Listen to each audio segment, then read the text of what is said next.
Hello and welcome to this edition of Bayou Time. I'm your host, Keith Whiteside, licensed clinical social worker with Charitable and Home Care. Very glad you're joining us, however you may be joining us. We appreciate it.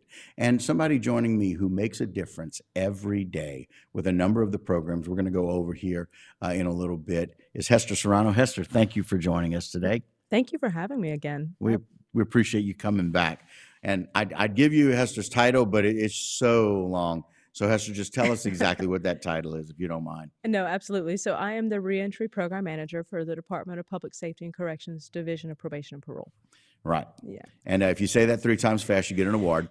But Hester, you guys are always looking at better opportunities for helping people reentry, right? Always, always. And I'm not sure if, well, you are aware of it now. Right. But April is Second Chance Month. Yes. Because, the vast majority of those incarcerated are returning home to our communities. Right. So on the federal level, on the state level, and now on the local levels, they proclaim April as Second Chance Month, which brings that awareness to those barriers and the obstacles that those returning from incarceration or even those just justice-involved individuals, it brings awareness to the obstacles and the challenges that they face. But it also brings awareness to all of our programs and agencies and organizations that work with these individuals. And you talk about those partnerships. We've gone over it over time. Difficulty finding work, difficulty with nutritional challenges, and how do you not work and not have nutrition and food and feel like you can truly reenter society and be a functioning individual? Right. No, absolutely. And housing, and transportation. Right. You're going to get that job, but then what happens when you can't get there? Right. Or you don't have a roof to put over your head. Right. So we've got so many great programs, whether it's with the food bank and food vouchers and Goodwill that offers so many programs for our individuals. So we're very fortunate in our area with all of our partnerships. Right. And y'all work really, really hard. Let's talk a little bit about this reentry simulation that's going on. This is exciting, and it's kind of by invitation only. So we really want to make sure people know that if they're interested, they need to reach out to you to do that. Yes. So the Bayou Region Reentry Simulation will be the first of its kind offered to the community. We've offered it many times within our correctional circles in order for those of us dealing with the population hands-on to see kind of firsthand what those barriers and challenges would be. Right. So this will be the first one that we're hosting that I'm aware of statewide for the community leadership and community partners in order to get involved and see what it's like for those returning. And again, you mentioned something kind of off the cuff, first of its kind in the state. To my knowledge. To your knowledge. Well, listen, if we'd have known about that, we'd have probably figured it out by now. That's just really cool because it says how dedicated you and your team are, and Steve as well, about making sure that people are getting what they need and doing that needs assessment to find out what are the needs, not just assuming we know, but asking. Correct. Finding out what the needs are and then trying to work with those needs or work through those needs before they're even released so that they can make that transition a little bit easier, and make it more successful. Okay. So tell us a little bit more about this program and kind of how it came to be. So the reentry simulation? Yeah. So many of us within the Department of Public Safety and Corrections attended reentry simulations ourselves at different conferences. Okay. And it was eye-opening. Even for myself. I've done this 21 years. I've been in the reentry game, 21 years, working with the Division of Probation and Parole. And it was eye-opening for me. And I do this every day. So it's more of an educational event. Okay. For those, all of the terrible judges are coming to this event. Right. The FOOSH judges are coming to this event. We have several senators. We have someone from Congressman Graves' office attending the event. So we have our leadership coming, and those are the individuals that are hands-on making that difference, whether it's making laws or sentencing individuals or even with the district attorney's office that are looking at what would benefit this population when they're sentencing them, or our community partners that are working hands-on. It's going to be an eye-opening experience to see what exactly you're asking of these individuals and what and how it's possible. And some of the lawmaking changes that need to take place, right? And having those people who are involved in politics kind of see that, maybe be as eye-opening to them as it was to you. So because it's by invitation only, let's go ahead and put Hester's email address up, because if people are interested, you need to be able to reach out to her. And it's right there, Hester.Serrano at la.gov. Yes, And perfect. yeah, and being able to see what it is that program's about. And there's limited seating for that. There is limited seating, so if anyone would like to come or would like to be involved in the simulation itself, there are two different times, 10 o'clock and 1 o'clock on April 4th at Fletcher. So, but I did just say where it's going to be, Right. so that those that are watching these segments can see if it's even in the vicinity where they can attend. Right. But they can reach out to me by email. Okay. And at that point, if we still have room, I Right. can send over the invitation for them to be able to register. Right. And that's going to be on Tuesday, the 4th. Yes, right? Tuesday, April 4th. It is the kickoff event for Second Chance Month in our area.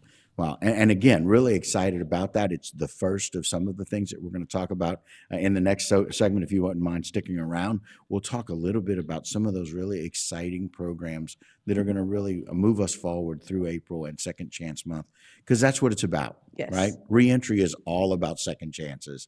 And I love the fact that you and Steve and your team spend so much time and energy finding out what can we do? How do we do it on the front end to make these people successful once they leave incarceration? Yeah. Again, it's just one of those things that's so very nice for you and your team being able to really identify the needs of these people going into reentry. And now we get to celebrate a really important time here in April, right? Yes, absolutely. So Second Chance Month, April is recognized as Second Chance Month federally, on the state level, and now on the local levels. Okay, so let's put that first flyer up, Jen. Really exciting for the second annual Second Chance Cite and Write, and we'll let you tell us a little bit about this, and then we're going to talk about that QR code in just a minute. And it ties in perfectly, Keith, because you talked about assessing the needs of individuals. Right. So we had a conversation at one of our Bayou Region reentry teams with Captain Carla Beck at the Lafourche Parish Sheriff's Office, who heads up programming for the Southeast Central Regional Reentry Center. And one of those conversations last year dealt with education and the population that we serve, which is on average a little bit older. Okay. So one of the barriers for education for these individuals is the fact that they can't necessarily see the books to read them in order to see what they're writing. So the Second Chance Cite and Write campaign originated from the need of reading glasses for individuals in educational programs, whether it's at Terrebonne Parish Correctional Complex, Lafourche Parish, or within our DOC programs as well, our day reporting centers. And with that being said, last year was our first campaign. Right, We collected, I think it was like 378 right. pairs of reading glasses. Right. Well, this year we're expanding it a little bit. You'll see Okay. it's the second annual Right. Cite and Write campaign. Ah. Because what we've also learned through a lot of these assessments in our meetings and the needs and some of those barriers is that when it comes to education and health in general, mental health, journaling. Journaling is very helpful. Very healthy. Very healthy, very helpful.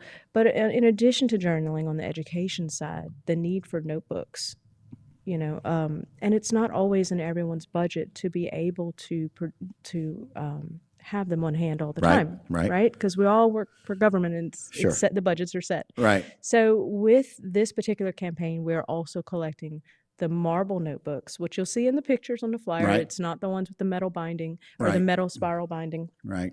So we're collecting both reading glasses and marble style notebooks, composition notebooks, reading glasses of any strength.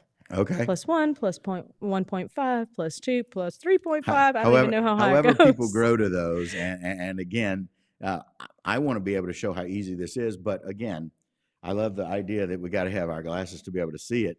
Yes. It's just so very easy. And that you can see on that flyer, and Jim will put that back up, that there's these options for these QR boxes. And you can just go to your phone and pull it up, and it will tell you the drop-off sites that are there. If you want to contribute, it's got the drop-off locations. And so I've got them because they're on my phone. Tell us a little bit about which ones they are. Oh, so you just actually scan the QR I code just sitting scanned here. the QR code. So all of the sheriff's office locations, Right. so Lafourche Parish Sheriff's Office locations, Thibodaux, I believe both in Thibodeau. You can Yep, correct me if I'm that's wrong. correct. Very good. The jail, the main office on Canal, and Right. then Galliano and Lockport. Right. Okay, and then the Terrebonne Sheriff's Office in Gray Right. is a drop-off point. My office in Thibodeau, 1404 Tiger Drive in Thibodeau. Right. Both Big Mike's locations. Houma and Thibodeau. Houma and Thibodeau. Right. Fletcher, main campus in Schriever. Right. And that list is growing. Goodwill Industries Yes, of thank Southeast you. I and cannot Beacon believe- Light Baptist Church. Oh, my Well, listen, goodness. That's Yes. why we wanted to do Two of this our and biggest show partners. how easy that is to do. And now, again, you see the value of being able to see, right? With your reading glasses. Great example right there. And a great option for being able to see. And if you want to give a monetary donation, that's how easy it is too. Scan the code, choose an amount, and donate. It's just that easy. We just ask when you donate that you put SIGHT, S-I-G-H-T, Right. SIGHT in the comments so that the Fletcher Foundation is aware that that donation is goes going towards this to them. particular. Yes, please. So very, very cool. Really exciting. Now let's talk about the Second Chance Career and Resource Fair, something else that y'all have identified that is a need. Well, absolutely. So those returning, one of the biggest hurdles is employment and Right. resources. What do Right. they need? A lot of times they don't even know what they need. Right? So we have been fortunate enough to partner with the Louisiana Workforce Commission Mm. and offer both in Houma and Thibodeau the Second Chance Career and Resource Fair.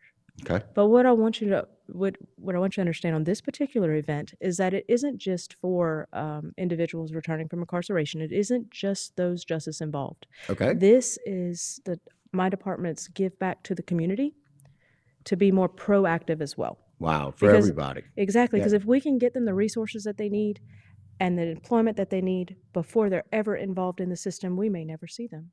Right. Which would be That's great. exactly right. It's prevention. Correct. So we're doing assistance and prevention. It's working on both sides. Right. And So I'm sorry. So again, no, it's okay. I want to let people know those dates as we close out here. So Terrebonne Parish will be on Tuesday, April 25th at the Municipal Auditorium. The Lafourche Parish will be on Thursday, April 27th at the Harangue Auditorium on Canal Street in Thibodeau. Yes. So there, and again, QR code there if you want a little bit more information. Please follow. Everybody's got a smartphone to be able to do that with. And I'm going to thank Louisiana Workforce Commission for that because Okay. they did a phenomenal job putting together that flyer, Laura Rougeau. And this will be, like I said, one of those events that is open to the public 100%. It is considered a second chance event because we are hosting it in Second Chance Month. Right, in April. But yes, 100% open to the public. It's the give back. Well, again, all three of these programs, very, very exciting. So they can send you an email if they're interested in the first program that we talked about. And the Second Chance Site and Right, they can look at for the QR codes, and there's lots of places up there, and the Second Chance Career and Resource Fair. Hester, thank you so much, not only for what you do, but coming and share all that information with us. Well, thank you for having me. We appreciate it. All right, guys, that will do it for this particular segment of Bayou Time. Don't go anywhere. A whole lot more right here on HTV.